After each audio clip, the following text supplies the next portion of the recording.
नमस्कार आप सभी को। बिहार राज्य विशेष की भूगोल की कक्षा में स्वागत है आप सभी का। पिछली कक्षा में हमने बिहार की भौगोलिक संरचना को प्रारंभ किया था और बिहार की भौगोलिक संरचना के अंतर्गत भूगार्भिक संरचना के बारे में हमने देखा था। बिहार की भूगार्भिक संरचना के बारे में हमने अध्ययन किया था और इसमें से हमने देखा था कि किस प्रकार की चट्टानें बिहार में देखने को मिलती हैं, किस प्रकार के चट्टानों की प्रधानता है बिहार राज्य विशेष में। इन सभी की चर्चा हमने पिछली कक्षाओं में किया था। विभिन्न चट्टानों के निर्माण का काल क्या रहा है उसके बारे में भी हमने चर्चा किया था। तो आज उसी के आगे हम बात करने वाले हैं और आज जो हम पढ़ेंगे वो बिहार की भौतिक संरचना के बारे में हम अध्ययन करने वाले हैं। तो आज का जो सेशन होने वाला है ये बिहार की भौतिक संरचना पर आधारित सेशन है। इसमें हम चीजों को समझने का, जानने का प्रयास करेंगे कि बिहार की जब भौतिक संरचना के बारे में आप पढ़ते हो तो क्या चीजें आपको देखने को मिलती हैं। तो आज का टॉपिक है बिहार की भौतिक संरचना। बिहार की भौतिक संरचना, ठीक है। बिहार की भौतिक संरचना आपको देखने को मिले। अब बिहार की भौतिक संरचना की यहाँ पे बात हो रही है तो आपको बता दें कि चाहे आप भौतिक संरचना की बात कर लीजिए या उच्चावच की बात कर लीजिए, तो आप जानते हैं भौतिक संरचना या उच्चावच की जब बात करते हैं तो इनके आधार पर बिहार को 3 प्राकृतिक भागों में बांटा जाता है।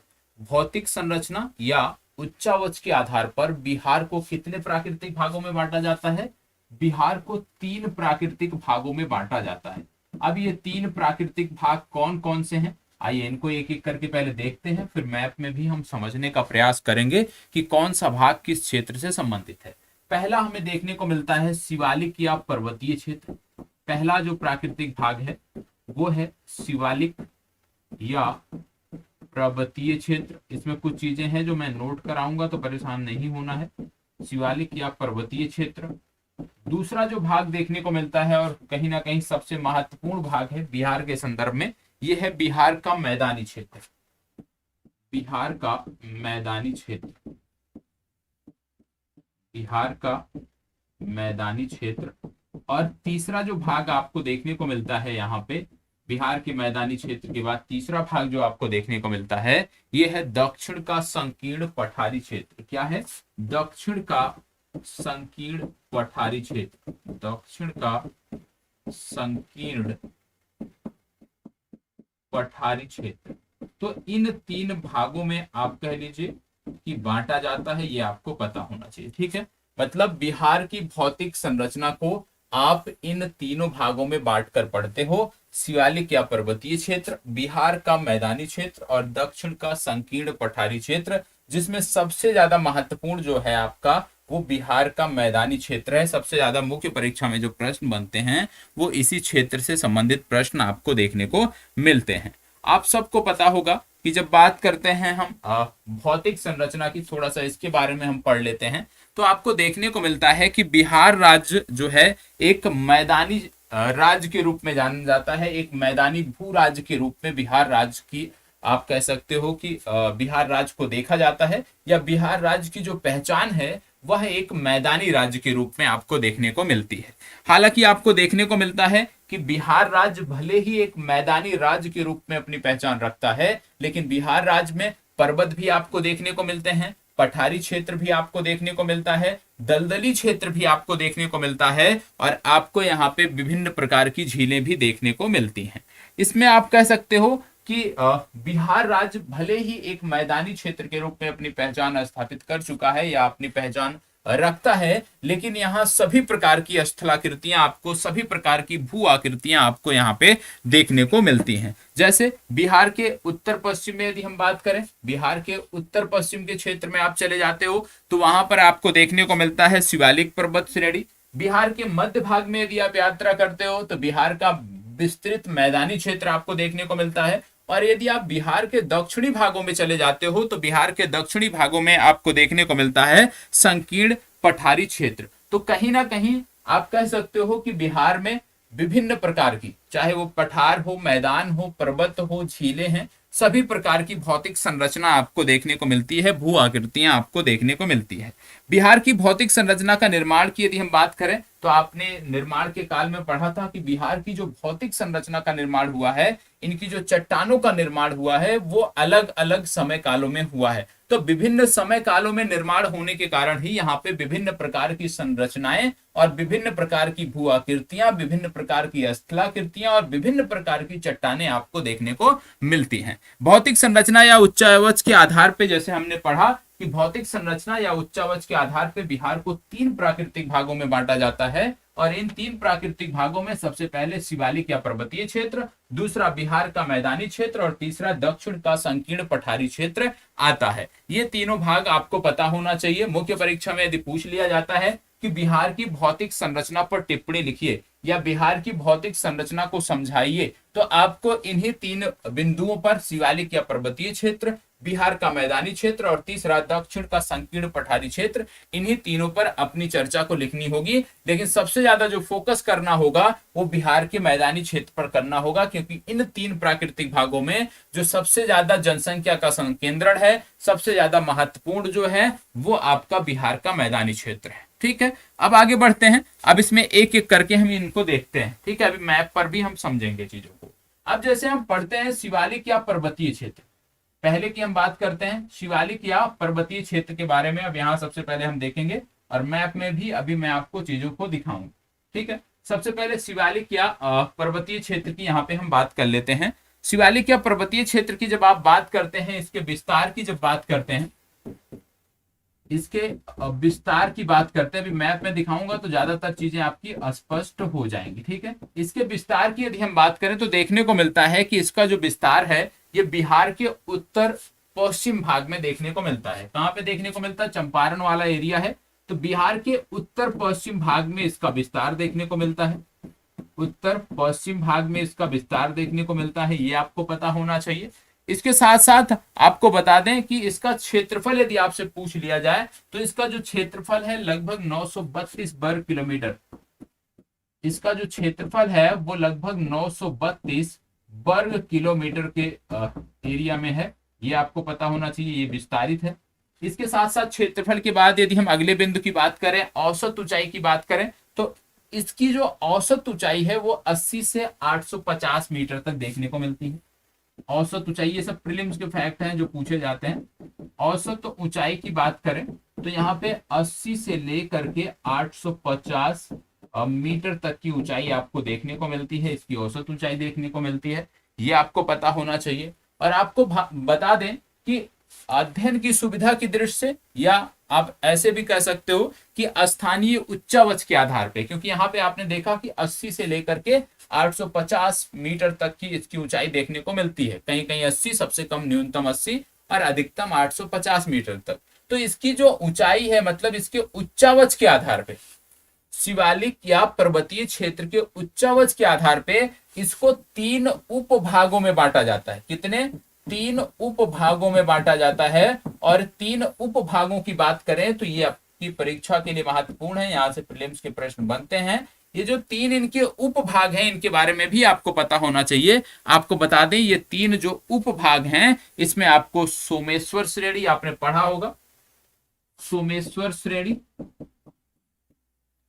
सोमेश्वर श्रेणी, हरहा दून घाटी या दून घाटी आपने पढ़ा होगा। ठीक है, तो 2 प्रकार ये आपके हो गए, सोमेश्वर श्रेणी हो गया। सोमेश्वर श्रेणी के बाद दूसरा आपको देखने को मिल रहा है हरहा घाटी या दून घाटी, और तीसरा आपने देखा है रामनगर दून की पहाड़ी। तो 3 उपभागों में बांटा जाता है इसको, रामनगर दून की पहाड़ी। ठीक है, तो ये क्या हम पढ़ रहे हैं? ये हम पढ़ रहे हैं शिवालिक या पर्वतीय क्षेत्र के बारे में, जिसका विस्तार उत्तर पश्चिमी भाग में बिहार के देखने को मिलता है। कुल एरिया 932 वर्ग किलोमीटर का है इसका, और इसकी औसत ऊंचाई 80 से 850 मीटर तक देखने को मिलती है। स्थानीय उच्चावच के आधार पे इसको 3 उपभागों में बांटा जाता है, और इसके जो 3 उपभाग हैं उनमें सोमेश्वर श्रेणी, हरहा या दून घाटी और तीसरा रामनगर दून की पहाड़ी आपको देखने को मिलती है। अब जैसे हमने पहले देखा कि हम देख रहे हैं शिवालिक या पर्वतीय क्षेत्र के बारे में, तो आइए एक एक करके हम इन तीनों के बारे में भी देख लेते हैं। सोमेश्वर श्रेणी, हरहा घाटी या दून घाटी और रामनगर दून की पहाड़ी, इनके बारे में भी आइए देख लेते हैं एक एक करके। अब सबसे पहले इन तीन भागों में सबसे पहले हम देखेंगे सोमेश्वर श्रेणी के बारे में। पहला यहाँ पे इसके सब टॉपिक है सोमेश्वर श्रेणी के बारे में हम देखेंगे। सोमेश्वर श्रेणी, सोमेश्वर श्रेणी के बारे में क्या चीजें आपको पता होना चाहिए। सबसे पहले आपको बता दें इसका विस्तार पता होना चाहिए, ठीक है। विस्तार के साथ साथ इसकी कुछ विशेषताएं हैं वो आपको पता होना चाहिए। विशेषताओं में यदि हम बात करें तो सबसे पहले बिहार की सबसे उत्तरी श्रेणी है ये क्या है, बिहार की सबसे उत्तरी श्रेणी है, ये आपको पता होना चाहिए। बिहार की सबसे उत्तरी श्रेणी है, ये आपको पता होना चाहिए। सबसे उत्तरी श्रेणी है बिहार की। इसके अतिरिक्त तो इसके बारे में आपको पता होना चाहिए कि पूर्व में इसका जो विस्तार है वो भिखना थोरी दर्रा, आपने पढ़ा होगा भिखना थोरी दर्रा। पूर्व में इसका विस्तार यदि हम बात करें, इसके विस्तार की यदि हम बात करें तो पूर्व में भिखना थोरी दर्रा। पश्चिम में यदि हम बात करें, पश्चिम में इसका विस्तार कहां तक है, तो इसका विस्तार त्रिवेणी नहर तक आपको देखने को मिलता है। कहां तक देखने को मिलता है, त्रिवेणी नहर तक आपको इसका विस्तार देखने को मिलता है। तो पूर्व में इसका विस्तार भिखना थोरी दर्रा और पश्चिम में इसका विस्तार त्रिवेणी नहर तक देखने को मिलता है। ये तो हो गया इसका विस्तार। विस्तार के बाद अगले पॉइंट की यदि हम बात करते हैं तो लंबाई की बात करें तो 75 किलोमीटर इसकी लंबाई आपको देखने को मिलती है।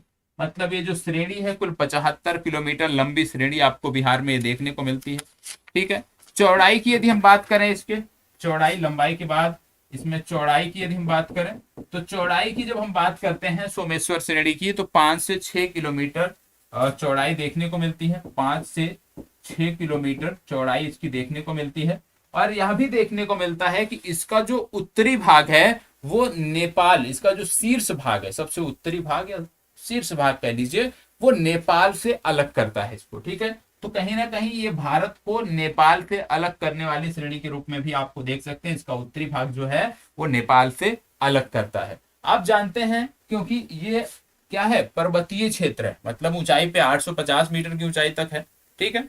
तो इसमें से बहुत सारी नदियां भी निकलती हैं और बहुत सारी नदियों के निकलने के कारण क्या है कि यहाँ पे बहुत सारी घाटियों का निर्माण हुआ है, बहुत सारे दर्रों का निर्माण हुआ है, ठीक है। जब नदियां तेज वेग से नीचे उतरती हैं तो दर्रों का निर्माण आपको देखने को मिलता है, क्योंकि वो अपने मार्ग में जो पत्थर होते हैं, जो अवसाद होते हैं, उनको काटती हुई, उनको बहाती हुई आगे निकल जाती हैं। तो इसमें बहुत सारे दर्रे भी आपको देखने को मिलते हैं। जैसे आपने सुना होगा सोमेश्वर दर्रा, जैसे आपने सुना होगा भिखना थोरी दर्रा, आपने सुना होगा मरवात दर्रा। तो बहुत सारे दर्रे भी इस श्रेणी में आपको देखने को मिलते हैं। सोमेश्वर श्रेणी के बाद जो अगला हमें देखना है, यहाँ पे दूसरा भाग हरहा घाटी या दून घाटी की हम बात करते हैं।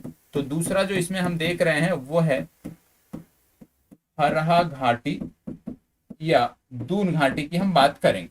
अब इसमें बहुत ज्यादा कुछ नहीं है आपको जानने के लिए, इसमें सिर्फ इतना आपको याद रखना है कि हरहा घाटी की जो अवस्थिति है वो सोमेश्वर घाटी के दक्षिण में, और जो सबसे दक्षिणी है रामनगर दून, इसके उत्तर में देखने को मिलता है। मतलब जिस क्रम में हमने यहाँ पे लिखा है इसी क्रम में देखने को मिलता है। सोमेश्वर के दक्षिण में और रामनगर दून की पहाड़ी के उत्तर में इसका विस्तार आपको देखने को मिलता है, इसकी अवस्थिति देखने को मिलती है।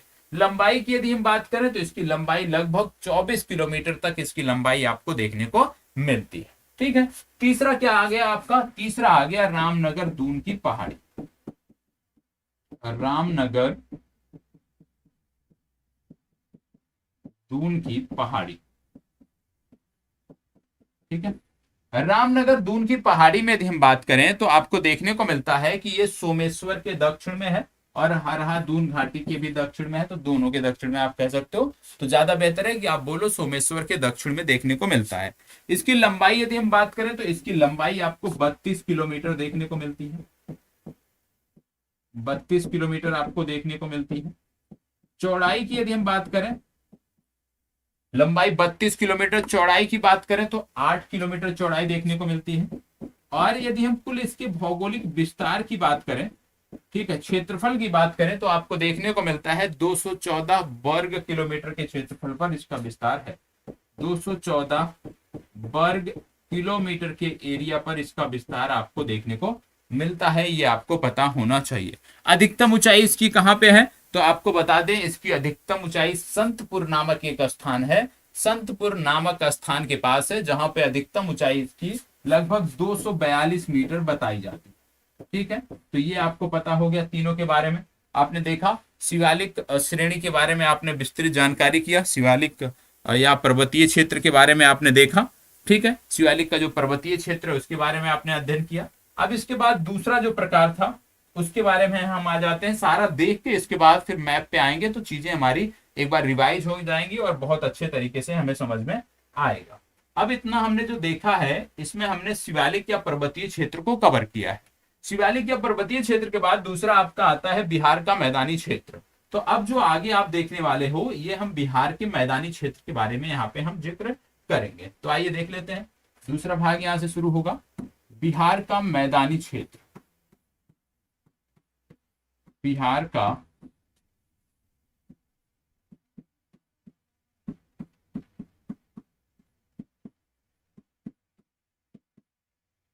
बिहार का मैदानी क्षेत्र। अब बिहार का मैदानी क्षेत्र की जब बात करते हैं तो सबसे पहली बात आती है इसके विस्तार की। जब बिहार के मैदानी क्षेत्र की आप विस्तार की बात करते हो तो आपको देखने को मिलता है इसका जो विस्तार है, यदि हम बात करें तो इसका विस्तार आपको देखने को मिलता है नेपाल से शुरू हो जाता है, नेपाल बॉर्डर से। ठीक है, नेपाल से लेकर उत्तर में नेपाल से लेकर दक्षिण में यदि हम बात करें तो छोटा नागपुर के पठार के उत्तर तक देखने को मिलता है। छोटा नागपुर का पठार जो है इसके उत्तर तक देखने को मिलता है। तो नेपाल से लेकर के छोटा नागपुर के बीच में आपको देखने को मिलता है। आपको यह भी देखने को मिलता है कि इसका लगभग 95% भाग, लगभग 95% भाग मैदानी है। ठीक है, 95% भाग मैदानी है, ये आपको पता होना चाहिए। और आपको यह भी बता दें कि इसका जो क्षेत्रफल है यदि हम बात करें तो लगभग 90,000 वर्ग किलोमीटर, लगभग 90,650, याद रखिएगा 90,650 वर्ग किलोमीटर के एरिया पर इसका क्षेत्रफल आपको बिहार में देखने को मिलता है। आपको बता दें यह जो मैदानी भाग है इसका निर्माण कैसे हुआ है, यदि हम इस बारे में बात करें तो आपको बताते चलें कि इसका जो निर्माण है वो गंगा और इसकी सहायक नदियों, गंगा और इसकी सहायक नदियों के निक्षेपों से इसका निर्माण हुआ है। कैसे हुआ है, गंगा एवं इसकी सहायक नदियों के निक्षेपों से इस मैदान का निर्माण हुआ है, यह आपको पता होना चाहिए। कई सारी नदियां हैं, जैसे गंगा का मैदान भी आगे वर्गीकृत किया जाता है दो भागों में, तो अभी वहां पर हम समझते हैं कि किस भाग में कौन सी नदी देखने को मिलती है। इसके साथ साथ एक चीज यहाँ पे और जानिएगा कि यहाँ पे औसत ऊंचाई की यदि हम बात कर लें इस मैदान की तो 60 से 120 मीटर की औसत ऊंचाई आपको इस मैदान की देखने को मिलती है। एक चीज और याद रखिएगा, ये आपको मुख्य परीक्षा में काम देगा जब आप बाढ़ पे कभी कोई प्रश्न लिखोगे या मैदानी क्षेत्र में कोई प्रश्न लिखोगे, कृषि पे कोई प्रश्न लिखोगे, विशेष रूप से बाढ़ से संदर्भित कोई प्रश्न लिखते हो तो ये आपके बड़े काम की चीज है। बिहार में जो आपको ढाल प्रवणता देखने को मिलती है, क्योंकि आप देखते हो कि जैसे नदी, क्योंकि गंगा नदी उत्तर प्रदेश में भी बहती है, उत्तराखंड, उत्तर प्रदेश, फिर बिहार, फिर पश्चिम बंगाल, और बाढ़ की जो विभीषिका है विशेष रूप से जो देखने को मिलता है, विशेष रूप से बाढ़ वर्षा ऋतु वाला, तो वो देखने को मिलता है, जिस संदर्भ में मैं बात कर रहा हूं वो देखने को मिलता है ज्यादातर बिहार से शुरू होता है, मध्य बिहार से शुरू होता है, और बिहार के पूर्व जैसे जैसे जाते हो वो बढ़ता जाता है, और पश्चिम बंगाल आते आते आपको देखने को मिलता है कि बहुत ज्यादा एरिया पर आप कह सकते हो बाढ़ से प्रभावित एरिया हो जाता है। क्यों? क्योंकि धीरे धीरे जब आप देखते हो, क्योंकि उत्तराखंड में ढाल जो प्रवणता है वो बहुत तीव्र है, उत्तर प्रदेश में थोड़ा सा कम है उत्तराखंड से, बिहार आते आते क्या हो जाता है कि ढाल प्रवणता जो है वो कम होने लगता है। और बिहार में यदि हम ढाल की बात करें जैसे जैसे बढ़ते हो तो बिहार में देखने को मिलता है कि 6 सेंटीमीटर प्रति किलोमीटर, क्या देखने को मिलता है, 6 सेंटीमीटर प्रति किलोमीटर मतलब बिहार में जब आप प्रवेश करते हो तो गंगा नदी जो उतरती है पहाड़ों से नीचे मैदान में, तो आपको देखने को मिलता है कि ये धीरे धीरे ये 6 सेंटीमीटर प्रति किलोमीटर, मतलब 1 किलोमीटर में 6 सेंटीमीटर का ढाल देखने को मिलता है। ये ढाल प्रवणता हो जाती है, तो बहुत कम है 6 सेंटीमीटर। और इसी के चलते क्या होता है, क्योंकि एक लेवल में हो जाती है चीजें, और इसके कारण जब बाढ़ आता है, फ्लड आता है, तो पूरे एरिया पे फैल जाता है। यदि यहीं पे ढाल प्रवणता तीव्र होती तो नदियां जो गाद लाती हैं अपने साथ, जो अवशेष लाती, उसका निक्षेपण इस क्षेत्र में नहीं करती, और यदि इस क्षेत्र में निक्षेपण नहीं करती तो बाढ़ की भीषिका इतना बिहार को नहीं झेलना पड़ता। अभी क्या होता है, विशेष रूप से गंगा नदी की जब बात करते हैं तो उत्तराखंड में बहुत तेजी से बढ़ती है, वहां तो ये अवशेष छोड़ती नहीं है। उत्तर प्रदेश में आती है, जब उत्तर प्रदेश के पूर्वी भागों में पहुंचती है तो वहां पे ढाल प्रवणता इसकी मंद पड़ने लगती है, तो जो अवशेष होते हैं उनका निक्षेपण करना शुरू कर देती है। और बिहार में क्योंकि ढाल प्रवणता और भी कम हो जाती है, तो ये जो अवशेष लाती है, जो निक्षेप लाती है, जगह जगह उसको निक्षेपित करते हुए उन अवसादों को बिखेरते हुए चली जाती है। और आपको देखने को मिलता है कि इसी के कारण ये बार बार मार्ग भी बदलती है। ठीक है, बार बार अलग अलग जलधाराएं भी वहां से निकलती रहती हैं, और इसके कारण बड़े एरिया पे बाढ़ से ये प्रभावित करती है। तो एक कारण यह है, बहुत महत्वपूर्ण कारण है बिहार में बाढ़ का, ढाल प्रवणता वाला ये जो एंगल है, इसको आपको याद रखना है कि 6 सेंटीमीटर प्रति किलोमीटर की दर से आपको ढाल प्रवणता बिहार में देखने को मिलती है। गंगा नदी में यदि हम बात करें, बिहार में यदि हम बात करें इस मैदानी भाग की, तो बिहार में जो मैदानी भाग है, ऐसा देखने को मिलता है कि पश्चिम में जो चौड़ाई है इसकी जो है वो ज्यादा देखने को मिलती है। ठीक है, और इसके बाद जैसे आप पूरब में जाते हो तो इसकी चौड़ाई कम देखने को मिलती है। आपने पढ़ा होगा कि बिहार की जो आकृति है वो कुछ आयताकार है, कुछ इस तरह से आपको देखने को मिलती है। तो यहाँ पे क्या है कि इसका एरिया ज्यादा है, जैसे जैसे आप पूर्व बढ़ते हो इसका एरिया कम होता जाता है, यह भी आपको पता होना चाहिए। अब एरिया कम क्यों हुआ है, इसके लिए आपको जाके पढ़ना पड़ेगा भूगोल में, भौतिक भूगोल में, कि भारतीय भूमि का निर्माण कैसे हुआ, भारतीय भूमि का निर्माण कैसे हुआ। ठीक है, तब जाके ये चीजें आपको समझ में आएंगी कि किस प्रकार से इसका निर्माण हुआ है। वो हमारा विषय नहीं है, नहीं तो निश्चित तौर पे हम बात करते हैं, क्योंकि उधर यदि चले जाएंगे तो आधे घंटे तो सिर्फ यही समझाने में आपको लग जाएगा। ठीक है, अब क्योंकि गंगा नदी की बात जब आपने किया है तो आपने देखा होगा कि गंगा नदी बिहार के बीचों बीच से बिहार में प्रवेश करती है, और गंगा नदी के कारण ही, क्योंकि गंगा नदी बीचों बीच से होकर बिहार के गुजरती है, इसीलिए बिहार का जो मैदानी क्षेत्र है उसको दो भागों में विभाजित किया जाता है। गंगा नदी जो है वो दो भागों में विभाजित करती है बिहार के मैदानी क्षेत्र को। जो गंगा नदी के उत्तर में भाग पड़ता है उसको बोलते हैं उत्तर बिहार का मैदान, और जो गंगा नदी के दक्षिण में भाग पड़ता है उसको बोलते हैं दक्षिण बिहार का मैदान। तो ये भी आपको देखने को मिलता है। तो आइए उत्तर बिहार के मैदान को समझते हैं। अब जो चीजें हैं उसको मैप से समझ लेते हैं तो बहुत सारी चीजें आपकी क्लियर हो जाएंगी।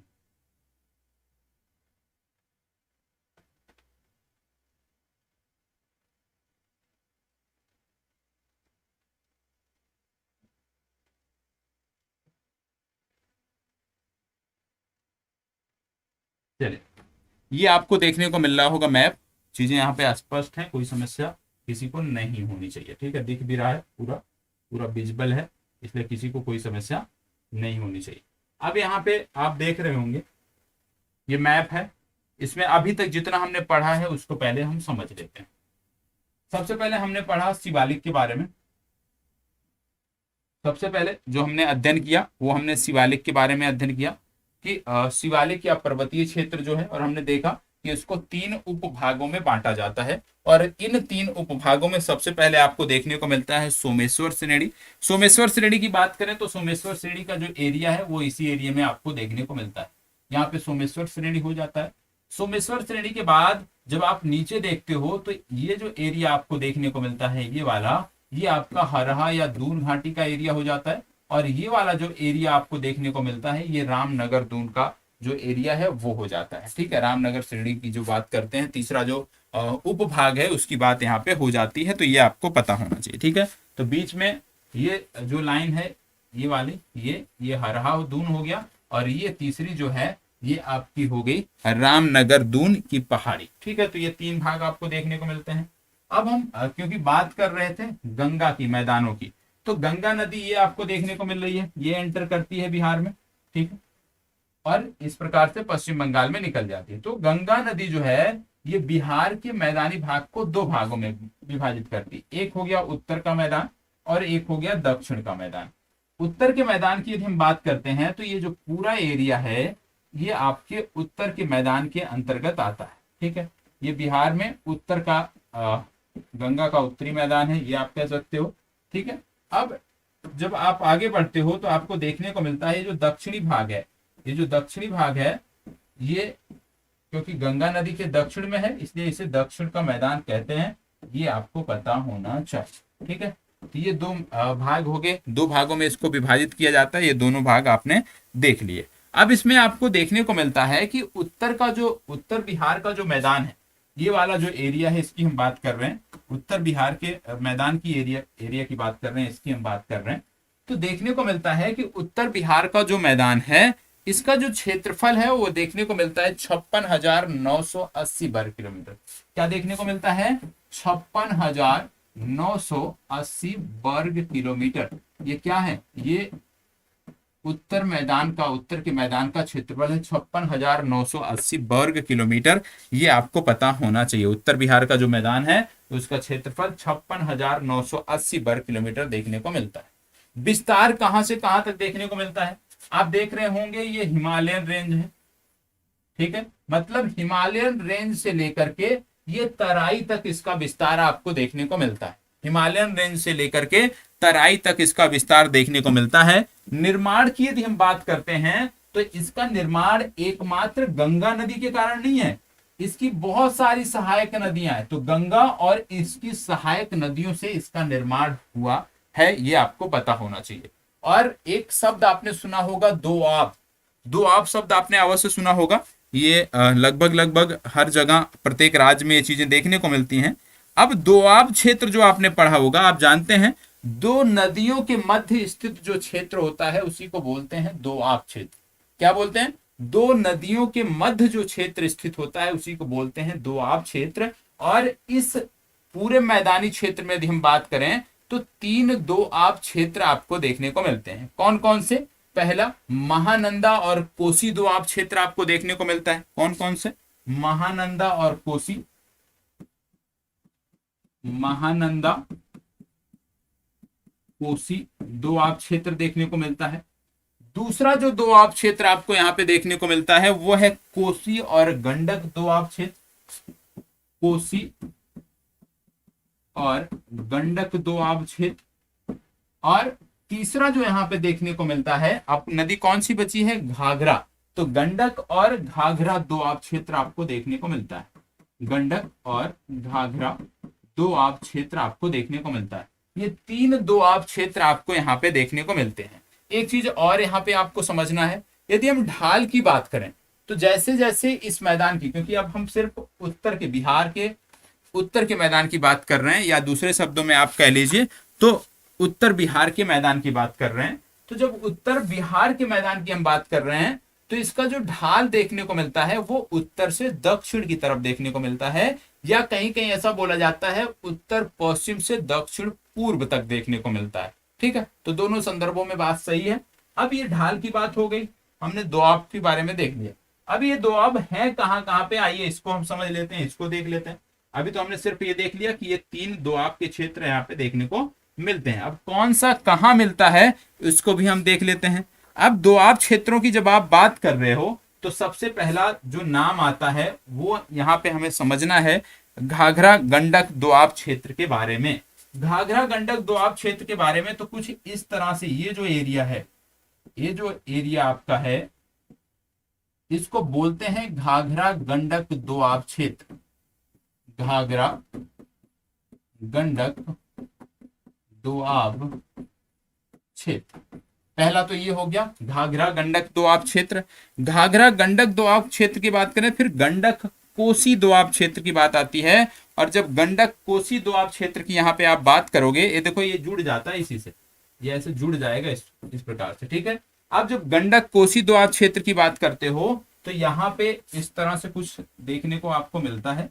और ये जो अब आपका पूरा एरिया बचा है, ये जो आपका पूरा एरिया बचा है,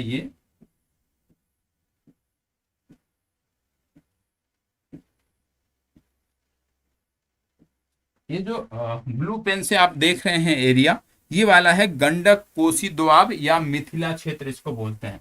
इसको क्या बोलते हैं? गंडक कोसी, गंडक कोसी दोआब या मिथिला क्षेत्र भी इसी को बोला जाता है। ठीक है, तो दो दोआब क्षेत्र आपने देख लिए। अब तीसरा जो दोआब क्षेत्र है वो आपके लिए बचा हुआ है। आइए तीसरे दोआब क्षेत्र की बात कर ले। तीसरा दोआब क्षेत्र कौन सा था? एक हमने देखा गंडक कोसी, एक हमने देखा घाघरा और गंडक। अब आपका बचा है कोसी गंडक दोआब क्षेत्र, या आप कह लीजिए एक और आपका बचा है, गंडक कोसी तो हो गया, कोसी महानंदा बचा है। कोसी महानंदा बचा है, और कोसी महानंदा जो है वो ये वाला एरिया है, कोसी महानंदा।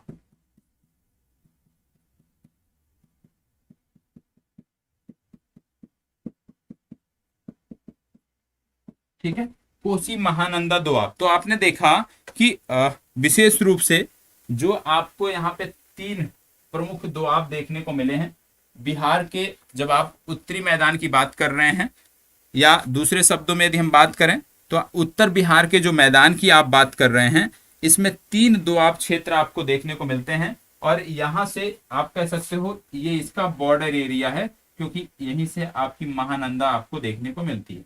तो ये आपका बॉर्डर एरिया है, और इस प्रकार से तीन दोआब आपको देखने को मिल रहे हैं।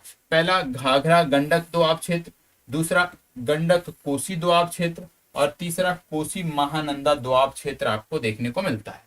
अब जब नदियों के बारे में हम पढ़ेंगे तो बहुत सारी चीजें हमारी उस समय स्पष्ट होंगी, लेकिन अभी के लिए सिर्फ इतना हमें याद रख के चलना है कि जब बिहार के उत्तरी मैदान की बात करते हैं या उत्तर बिहार के मैदान की बात करते हैं, तो तीन दोआब क्षेत्र यहाँ पे देखने को मिलते हैं। और यह पूरा का पूरा जो मैदान है वो गंगा और इनकी सहायक नदियों द्वारा निर्मित मैदान है। और गंगा और इनकी सहायक नदियों में यदि हम बात करें तो कोसी हो गया, बागमती हो गया, बूढ़ी गंडक हो गया, घाघरा हो गया और गंडक हो गया, इन नदियों द्वारा निर्मित है। तो कोसी, बागमती, बूढ़ी गंडक, गंडक और घाघरा नदियों द्वारा जो है बिहार के उत्तरी मैदान का या उत्तर बिहार के मैदान का जो निर्माण है ये हुआ है। ठीक है, ये आपको पता होना चाहिए। उत्तर बिहार के, या आप कह लीजिए उत्तर बिहार के मैदान का निर्माण जो है इन्हीं 4 से 5 प्रमुख नदियों के द्वारा हुआ है। यहां तक की चर्चा हमने कंप्लीट की है। आपको यह भी देखने को मिलता है इसमें, जैसे आप ये देख रहे होंगे, सारी चीजें आप देख रहे होंगे, तो आपको यह भी देखने को मिलता है क्योंकि ये जो नदियां हैं ये विसर्पण भी करती हैं, अपने मार्ग से विसर्पण करती हुई चलती हैं। और ये नदियां क्योंकि मार्ग से विसर्पण करती हुई चलती हैं, और उसी के फल स्वरूप यहाँ पे देखने को मिलता है कि गोखुर झीलों का भी निर्माण हुआ है, जिनको स्थानीय भाषा में चौर या छाड़न भी कहते हैं। क्या कहते हैं? चौर या छाड़न भी कहते हैं। तो इनके नदियों के, जो ये नदियां हैं, इनके विसर्पण के कारण जो है गोखुर झीलों या चौर या छारण का भी निर्माण यहाँ पर देखने को मिलता है। इन नदियों के मध्य में बाढ़ग्रस्त जो क्षेत्र आते हैं उनमें आपको बोला जाता है, जो बाढ़ग्रस्त क्षेत्र, इन नदियों के मध्य में जो बाढ़ग्रस्त क्षेत्र होते हैं वहां पर आपको देखने को मिलता है कि इसको बड़े बड़े दियरा प्रदेश जो हैं अपनी विशिष्ट क्षेत्रीय विशेषताएं रखते हैं। ये भी आपको पता होना चाहिए। ठीक है, जो बाढ़ग्रस्त इनके क्षेत्र हैं उनमें बड़े बड़े दियरा प्रदेश जो हैं वो अपनी विभिन्न विशेषताओं को यहाँ पे प्रदर्शित करते हैं। यह भी जानकारी आपको होनी चाहिए। इसके साथ साथ आपको देखने को मिलता है कि उत्तर बिहार के जो मैदान हैं, जिनमें गंडक, कोसी और महानंदा प्रमुख नदियां बहती हैं, इनमें आपको देखने को मिलता है कि इनके द्वारा जो रेत और मिट्टी से लाई गई होती हैं, उसके द्वारा कई जगहों पर जलोढ़ पंख का भी निर्माण आपको देखने को मिलता है। मतलब जलोढ़ पंख भी आपको बिहार के उत्तरी मैदान में देखने को मिलती हैं। जहां पर ये नदियां प्रवाह मार्ग बदलती हैं, वहां पे जलोढ़ पंख की आकृति आपको देखने को मिलती है। अब जलोढ़ पंख क्या होता है ये आपने भौतिक भूगोल में अवश्य पढ़ा होगा, नहीं पढ़ा है तो एक बार जाके वहां पे चीजों को जरूर अनिवार्य रूप से देखिएगा। आपको बता दें, यदि हम इसके विस्तार की बात करें तो आपको पिछली कक्षा याद आनी चाहिए। पहली कक्षा जो हुई थी, पहली क्लास जो हुई थी, जिसमें बिहार के समस्त 38 जिलों को दर्शाया गया था। यदि आपको वो याद होगा कि बिहार का कौन सा जिला कहाँ पे पड़ता है, तो आप निश्चित तौर पे बता सकते हो कि बिहार का जो उत्तर का मैदान है या उत्तर बिहार का जो मैदान है उसका विस्तार किन क्षेत्रों में होगा। पहली बात तो बॉर्डर वाले जिले तो आपको निश्चित तौर पे पता होंगे, तो बॉर्डर वाले जिले रट जाइएगा, पश्चिमी चंपारण, पूर्वी चंपारण, फिर इस प्रकार से, ठीक है, इसको रट जाइएगा और किशनगंज तक। और फिर इसके बाद मध्य बिहार में जब आप देखते हो तो कौन कौन से जिले आते हैं उसको आपको यहाँ पे रट लेना है कि कौन कौन से जिले इसमें आते हैं। जैसे आप जानते होंगे कि इसमें यदि हम जिलों की बात करें तो पश्चिमी चंपारण, पूर्वी चंपारण हो गया, मधुबनी जिला आपका हो गया, मधुबनी के साथ साथ सिवान हो गया, इसके बाद पूर्णिया हो गया, सारण हो गया। ये जो जिले हैं ये इस क्षेत्र के अंतर्गत आते हैं, ये बिहार के उत्तरी मैदान के अंतर्गत आते हैं, या दूसरे शब्दों में आप कह लीजिए तो उत्तर बिहार के मैदानी क्षेत्र के अंतर्गत आते हैं, क्योंकि इनमें कई सारी क्षेत्रीय विभिन्नताएं भी देखने को मिलती हैं। इस पूरे मैदान में कई सारी क्षेत्रीय विभिन्नता भी देखने को मिलती है, और इसी क्षेत्रीय विभिन्नता के आधार पे जब हम बात करते हैं तो इसी क्षेत्रीय विभिन्नता के आधार पे उत्तर बिहार के मैदान को 4 भागों में बांटा जाता है। क्षेत्रीय विभिन्नता के आधार पे इस पूरे उत्तर बिहार के मैदान को 4 भागों में बांटा जाता है, और ये 4 भाग कौन कौन से हैं यदि हम उसकी बात कर लें तो उसमें सबसे पहले आपका आता है भाबर। पहला आता है भाबर क्षेत्र, ठीक है। भाबर के बाद आप जानते हैं भाबर होगा तो बांगर भी होगा, बांगर होगा तो खादर भी होगा, तो दूसरा आपका हो गया बांगर क्षेत्र, तीसरा आपका हो गया खादर क्षेत्र, ठीक है। और चौथा यदि हम बात करें, चौथा क्षेत्र आपको देखने को मिल रहा है चौर या मन क्षेत्र, ठीक है। तो 4 उपभाग आपको देखने को मिलते हैं। अब भाबर क्या होता है आपको पता होगा, नहीं पता है तो आज जान जाइएगा। भाबर विशेष रूप से आप देखते हैं शिवालिक पर्वत श्रेणी जो है उसके दक्षिण में एक संकीर्ण चौड़ी पट्टी के रूप में आपको देखने को मिलता है। यहाँ पे आपको एक संकीर्ण चौड़ी पट्टी के रूप में देखने को मिलता है भाबर क्षेत्र, और इसका पश्चिम से पूर्व तक जो विस्तार है बहुत ही सीमित विस्तार है, मात्र कुछ किलोमीटर तक है। और इसमें आपको देखने को मिलता है ये जो भाबर का क्षेत्र है ये पूरे के पूरे एक पतली पट्टी के रूप में, मतलब बहुत चौड़ा एरिया नहीं है, बहुत पतली पट्टी के रूप में ये आपको देखने को मिलता है, ठीक है। एक प्रकार से तराई क्षेत्र में ही देखने को मिलता है, तो बहुत पतली पट्टी के रूप में देखने को मिलता है। इसमें लगभग 7 जिले आते हैं। आप कह लीजिए बिहार के जो उत्तरी जिले हैं बॉर्डर वाले, ये सभी के सभी जिले पश्चिमी चंपारण से किशनगंज तक आते हैं, जो इस क्षेत्र के अंतर्गत आते हैं। इसमें यदि हम बात करें तो आपको देखने को मिलता है कि यह एक दलदली क्षेत्र है, क्योंकि पूर्वी क्षेत्र में वर्षा अधिक होती है, और इसके कारण आपको देखने को मिलता है कि इसका जो विस्तार है, जैसे जैसे आप पश्चिम से पूर्व की ओर जाते हो, पश्चिम की अपेक्षा पूर्व में अधिक आपको देखने को मिलता है। पश्चिम में कम देखने को मिलता है, ठीक है, पूर्व में ज्यादा देखने को मिलता है। क्यों? क्योंकि पूर्व के क्षेत्र में बारिश ज्यादा होती है और वहां पे दलदली क्षेत्र ज्यादा पाए जाते हैं। दूसरा यदि हम बात करें बांगर, बांगर मतलब जानते हैं आप पुरानी जलोढ़ की बात होती है। बांगर, खादर मतलब क्या होता है, नवीन जलोढ़ होता है। तो पुरानी जलोढ़ से निर्मित जो उच्च मैदान का क्षेत्र है, उच्च मैदानी क्षेत्र जो आपको देखने को मिलता है उसको बोला जाता है बांगर क्षेत्र। तो दूसरा जो प्रकार है उसको बांगर क्षेत्र में यदि हम बात करें तो पुरानी जलोढ़ की बात होती है, और क्योंकि कैल्शियम कार्बोनेट इसमें उपस्थित होता है, और कैल्शियम कार्बोनेट की उपस्थिति के कारण ये जो मृदा होती है इसमें कंकड़ की जो प्रधानता है वो आपको देखने को मिलती है। तीसरा जो प्रकार है वो खादर क्षेत्र।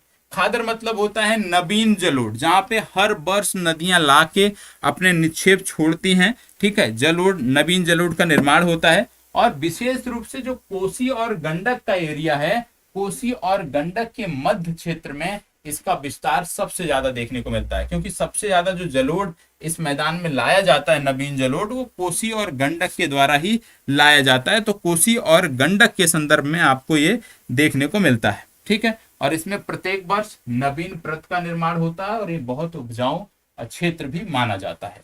इसके बाद चौथा आपका आता है चौर या मन क्षेत्र।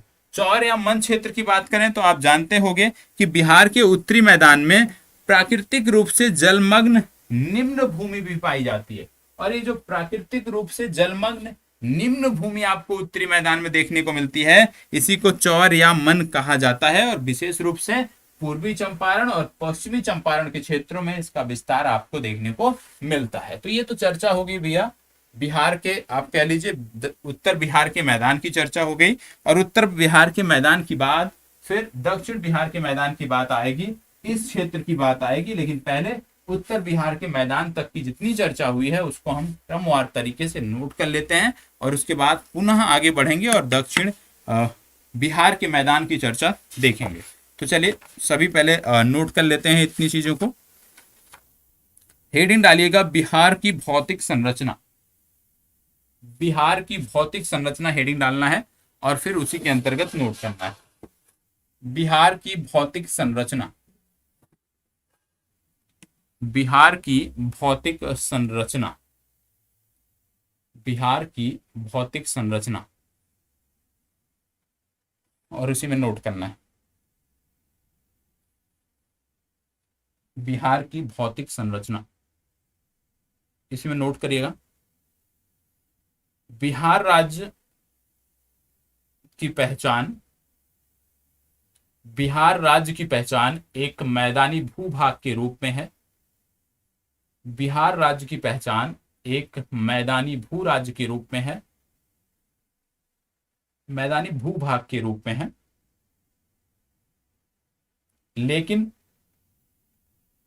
लेकिन मैदानी भाग के अतिरिक्त यहां पर, लेकिन मैदानी भाग के अतिरिक्त यहां पर लगभग सभी प्रकार की भू आकृतियां, जिनमें लगभग सभी प्रकार की भू आकृतियां जिनमें पर्वत पठार झील दलदल, पर्वत पठार झील दलदल तथा मैदान आदि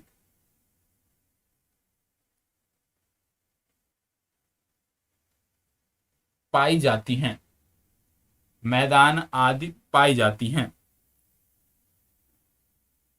बिहार के उत्तर पश्चिम में,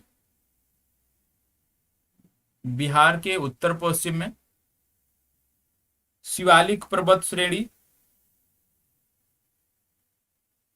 मध्य भाग में बिहार का विशाल मैदान तथा दक्षिण भाग में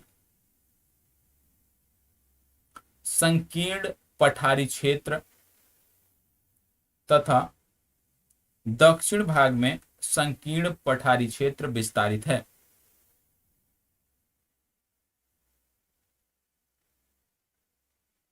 बिहार की भौतिक संरचना में, बिहार की भौतिक संरचना में अलग अलग युगों की चट्टानों का, अलग अलग युगों की चट्टानों का योगदान है। उच्चावच के आधार पे बात करें तो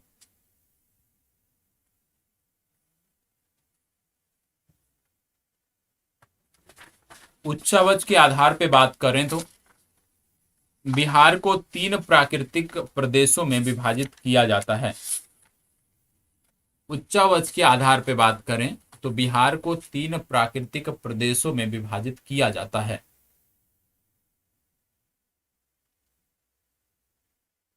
ठीक है,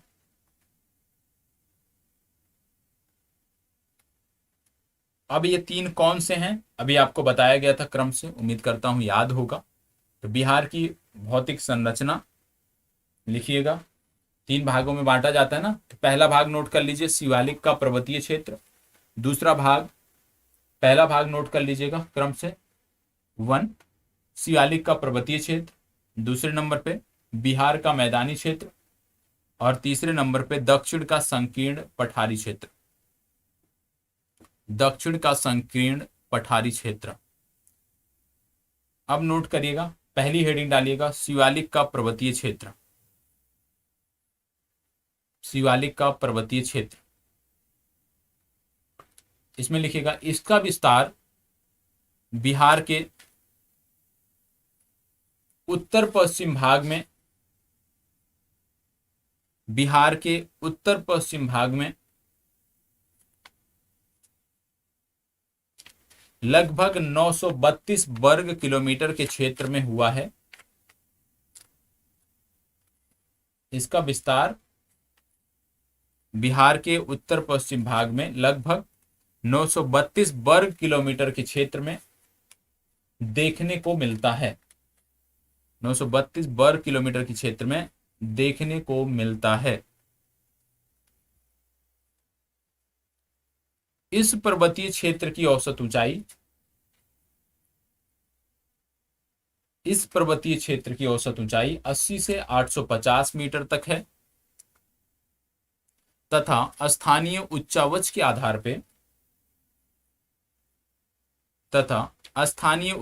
के आधार पे इसे 3 उपभागों में विभाजित किया जाता है। स्थानीय उच्चावच के आधार पे इसे 3 उपभागों में विभाजित किया जाता है। ठीक है, उपभागों में विभाजित किया जाता है जो निम्न हैं। पहला सोमेश्वर श्रेणी, दूसरा हरहा घाटी या दून घाटी, तीसरा रामनगर दून की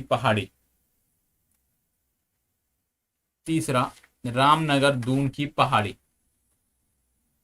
ठीक है, अब पहला नोट करना है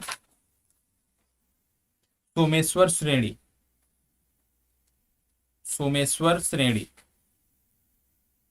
इसमें नोट करिएगा यह बिहार की सबसे उत्तरी श्रेणी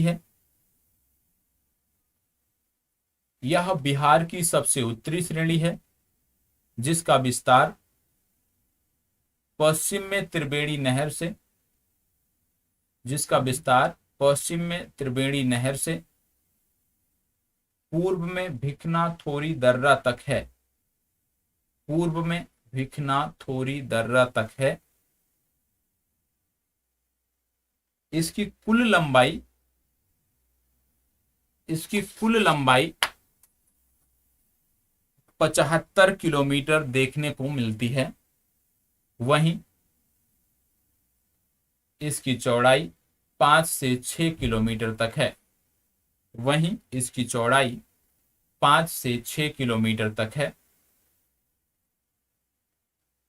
इसका शीर्ष भाग इसे नेपाल से अलग करता है।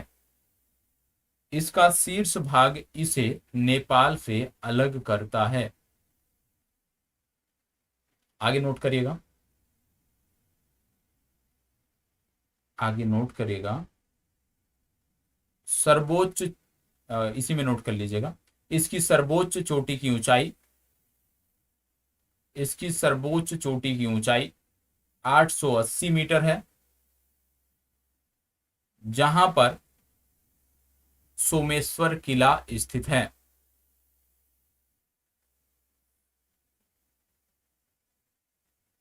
अत्यधिक ऊंचाई पर होने के कारण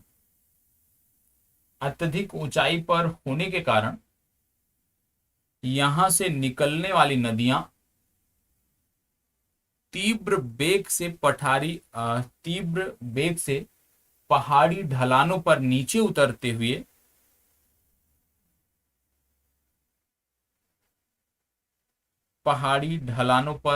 उतरते हुए चट्टानों पर अपरदन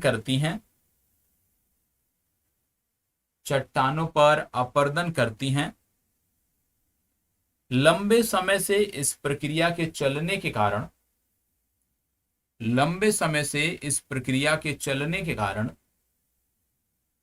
इस क्षेत्र में विभिन्न दर्रों का निर्माण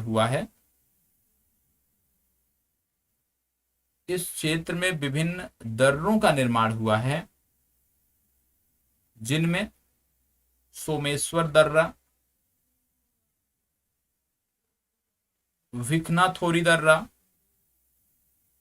मरवात दर्रा शामिल हैं। ये सभी दर्रे भारत और नेपाल के मध्य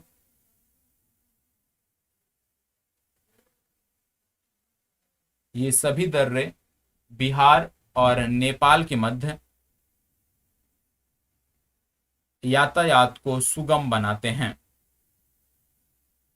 जैसे आपने पश्चिमी घाट पढ़ा होगा ना, थाल घाट, पाल घाट, भोर घाट, सेनकोट्टा गैप, ये भी दर्रे आपको पश्चिमी घाट में भी देखने को मिलते हैं। और ये जो दर्रे हैं पश्चिमी घाट के, इन्हीं दर्रों के माध्यम से ही मानसून एंटर करता है भारत के आंतरिक भागों में, जो अरब सागर की शाखा है।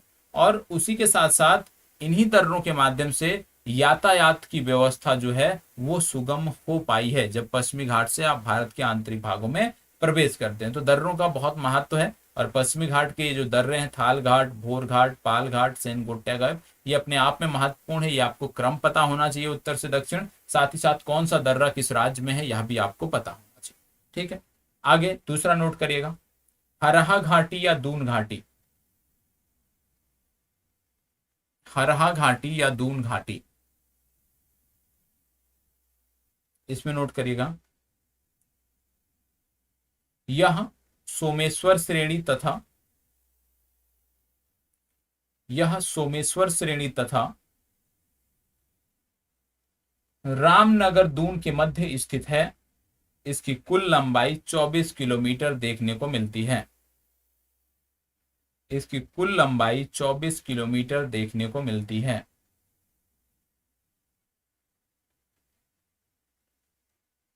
तीसरा नोट करेगा, रामनगर दून की पहाड़ी।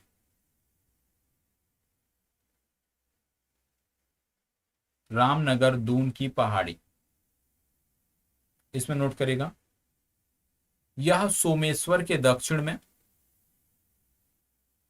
यह सोमेश्वर के दक्षिण में विस्तारित है। यह सोमेश्वर के दक्षिण में, सोमेश्वर के मतलब सोमेश्वर श्रेणी के दक्षिण में विस्तारित है। इसकी कुल लंबाई 32 किलोमीटर तथा चौड़ाई इसकी कुल लंबाई 32 किलोमीटर तथा चौड़ाई 8 किलोमीटर देखने को मिलती है। इसकी कुल लंबाई 32 किलोमीटर तथा चौड़ाई 8 किलोमीटर देखने को मिलती है। इसका क्षेत्रफल 214 वर्ग किलोमीटर है। इसका क्षेत्रफल 214 वर्ग किलोमीटर है। इसकी अधिकतम ऊंचाई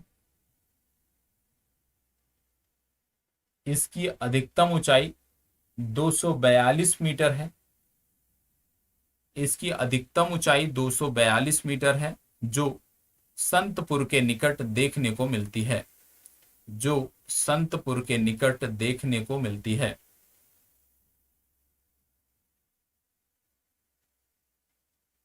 आगे अब नोट करिएगा, ये तो पहला प्रकार हो गया जिसके बारे में हमने अध्ययन किया, शिवालिक या पर्वतीय क्षेत्र के बारे में। अब दूसरा, इसका जो भौतिक संरचना के आधार पर दूसरा जो विभाजन था वो था बिहार का मैदानी क्षेत्र। तो आपको हेडिंग डालनी है, बिहार का मैदानी क्षेत्र। बिहार का मैदानी क्षेत्र, इसमें नोट करिएगा, बिहार के मैदानी क्षेत्र का विस्तार बिहार के मैदानी क्षेत्र का विस्तार उत्तर में नेपाल से लेकर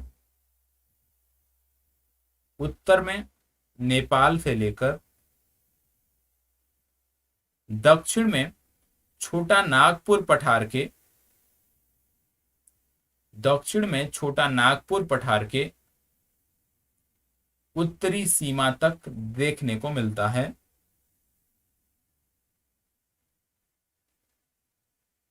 यह मैदान गंगा तथा उसकी सहायक नदियों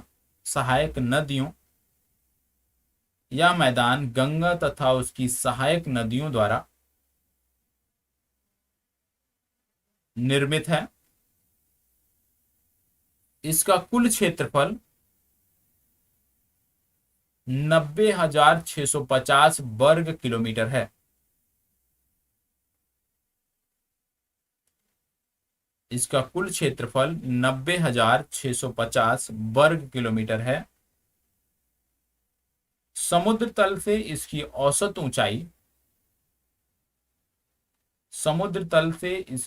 ऊंचाई 60 से 120 मीटर देखने को मिलती है। समुद्र तल से इसकी औसत ऊंचाई 60 से 120 मीटर तक देखने को मिलती है। यदि ढाल प्रवणता की बात करें तो इस मैदान का ढाल 6 सेंटीमीटर प्रति किलोमीटर देखने को मिलता है। इस मैदान का ढाल 6 सेंटीमीटर प्रति किलोमीटर देखने को मिलता है। इसके अतिरिक्त इसके अतिरिक्त पश्चिम में इस मैदान की चौड़ाई पूर्व की अपेक्षा अधिक देखने को मिलती है एवं ढाल भी पश्चिम से पूर्व की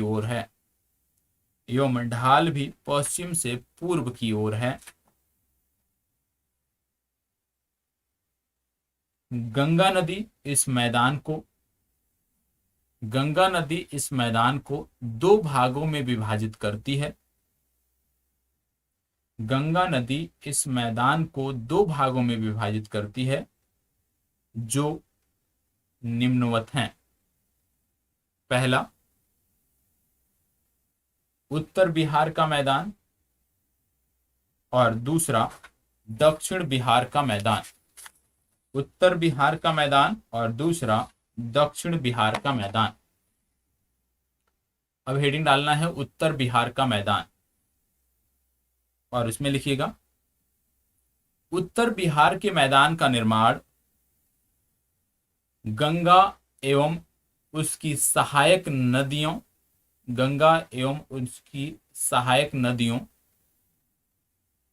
कोसी बागमती, गंडक, बूढ़ी गंडक तथा घाघरा आदि के द्वारा लाए गए अवसादों से हुआ है। अवसादों के निक्षेप से हुआ है। इसका कुल क्षेत्रफल 56,980 वर्ग किलोमीटर। इसका कुल क्षेत्रफल 56,980 वर्ग किलोमीटर देखने को मिलता है। इसका ढाल उत्तर से दक्षिण की ओर या उत्तर पश्चिम से दक्षिण पूर्व की तरफ देखने को मिलता है। इसका ढाल उत्तर से दक्षिण की ओर या उत्तर पश्चिम से दक्षिण पूर्व की ओर देखने को मिलता है। इस मैदान में, नई लाइन से लिखिएगा, इस मैदान में कई सारे दोआब क्षेत्र भी देखने को मिलते हैं। दोआब क्या होता है मैंने बता दिया, दो नदियों के बीच का विस्तारित क्षेत्र। इस मैदान में कई प्रकार के दोआब क्षेत्र भी देखने को मिलते हैं जिनमें महानंदा कोसी दोआब, कोसी गंडक दोआब, गंडक घाघरा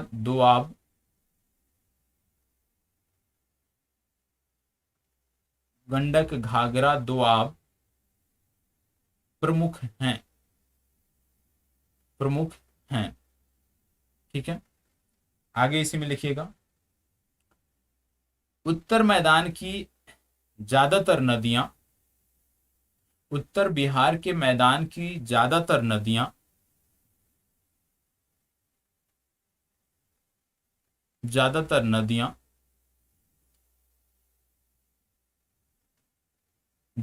नदियां इस मैदान में विसर्पण करती हैं जिसके कारण उत्तर बिहार के मैदान में गोखुर झीलों का निर्माण भी हुआ है।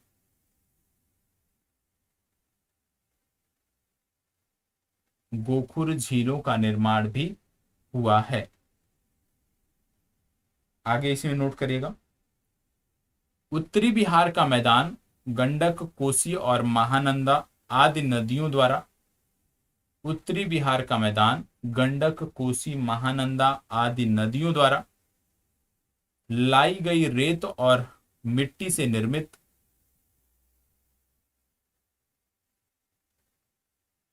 जलोढ़ पंख का क्षेत्र है, जहां पर ये नदियां प्रवाह मार्ग बदलती रहती हैं, जहां पर ये नदियां प्रवाह मार्ग बदलती रहती हैं। आगे नोट करिएगा, उत्तर बिहार के मैदान का विस्तार, उत्तर बिहार के मैदान का विस्तार भागलपुर, सहरसा, पूर्णिया, भागलपुर, सहरसा, पूर्णिया, सारण, गोपालगंज, मधुबनी, सिवान, पूर्वी चंपारण, पश्चिमी चंपारण, दरभंगा तथा मुजफ्फरपुर जिलों में है। क्षेत्रीय विभिन्नता के आधार पे, क्षेत्रीय विभिन्नता के आधार पे इन मैदानों को 4 भागों में विभाजित किया जाता है। क्षेत्रीय विभिन्नता के आधार पे इन मैदानों को 4 भागों में विभाजित किया जाता है, जो निम्नवत हैं, जो निम्नवत हैं। पहला नोट करिएगा, भाबर या उपतराई क्षेत्र, भाबर या उपतराई क्षेत्र, इसमें नोट करिएगा। इसी के अंतर्गत यह शिवालिक पर्वत श्रेणी के दक्षिण में, यह शिवालिक पर्वत श्रेणी के दक्षिण में एक संकीर्ण पट्टी के रूप में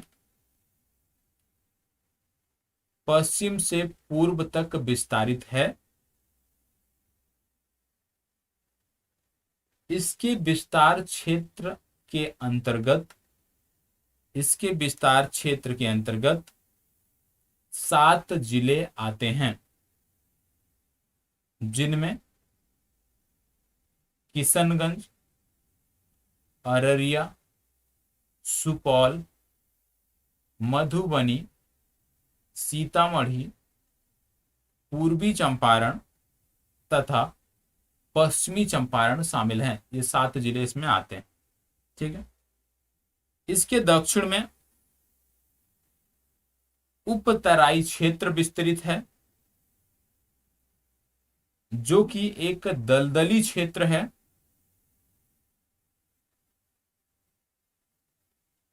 पूर्वी क्षेत्र में वर्षा की अधिकता के कारण इसका विस्तार पूर्व में अधिक हुआ है, इसका विस्तार पूर्व में अधिक हुआ है। दूसरा डालिएगा इसमें सब पॉइंट, बांगर, बांगर में नोट करिएगा, यह पुरानी जलोढ़ से निर्मित उच्च भूमि का क्षेत्र है, यह पुरानी जलोढ़ से निर्मित उच्च भूमि का क्षेत्र है। बांगर भी बाढ़ का मैदान है, किंतु यहां पर निक्षेप प्रतिवर्ष नहीं होता है, किंतु यहां पर निक्षेप प्रतिवर्ष नहीं होता है। इस क्षेत्र में कैल्शियम कार्बोनेट की प्रधानता होती है, इस क्षेत्र में कैल्शियम कार्बोनेट की प्रधानता होती है, जिसके कारण मृदा में कंकड़ों की अधिकता पाई जाती है। इसका विस्तार उत्तर पश्चिम बिहार के मैदानी क्षेत्रों में पाया जाता है, ठीक है। अब तीसरा है खादर। खादर क्या होता है सबको पता है, नवीनतम जलोढ़ को बोलते हैं। इसको आप स्वयं से लिख लीजिएगा, 4-5 पंक्ति छोड़ दीजिए और आगे लिख लीजिए चौर या मन। इसको मैं नोट करा दे रहा हूं, चौर या मन। चौर या मन के अंतर्गत लिखिएगा, बिहार के उत्तरी मैदान में प्राकृतिक रूप से, बिहार के उत्तरी मैदान में प्राकृतिक रूप से जलमग्न निम्न भूमियां पाई जाती हैं, बिहार के उत्तरी मैदान में प्राकृतिक रूप से जलमग्न निम्न भूमियां पाई जाती हैं जिन्हें चौर या मन कहा जाता है। बिहार के पूर्वी चंपारण में बहादुरपुर तथा सुंदरपुर चौर, बहादुरपुर तथा सुंदरपुर चौर तथा पश्चिमी चंपारण में लखनी चौर प्रमुख हैं, लखनी चौर प्रमुख हैं। ठीक है, तो ये आपका कंप्लीट हुआ उत्तर बिहार का जो मैदान है।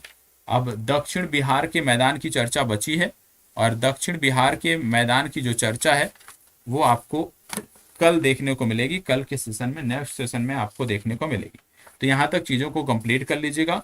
मैप में चीज़ों को, ब्लैंक मैप में चीज़ों को अंडरलाइन कर लीजिएगा, और जो भी आपके पास पाठ्य पुस्तक होगी, जैसे मैंने केबीसी नैनो आपको बोला था, तो जो भी आपके पास पाठ्य पुस्तक होगी वहां पर इसके बारे में डिटेल से मैप भी बना होगा और डिटेल से चीजें भी दी गई होंगी, तो उसको वहां से कवर कर लेना। एक बार मैप जरूर देख लेना है, और अभी तक जितना पढ़ा है आपने, बार बार कहता हूं कि उसको प्रीवियस ईयर देखते चलो, चाहे वो प्रीलिम्स के संदर्भ में हो या मेंस के संदर्भ में हो, उसको देखते चलो कि क्या प्रश्न बन रहे हैं या नहीं बन रहे। ठीक है, चलिए, धन्यवाद।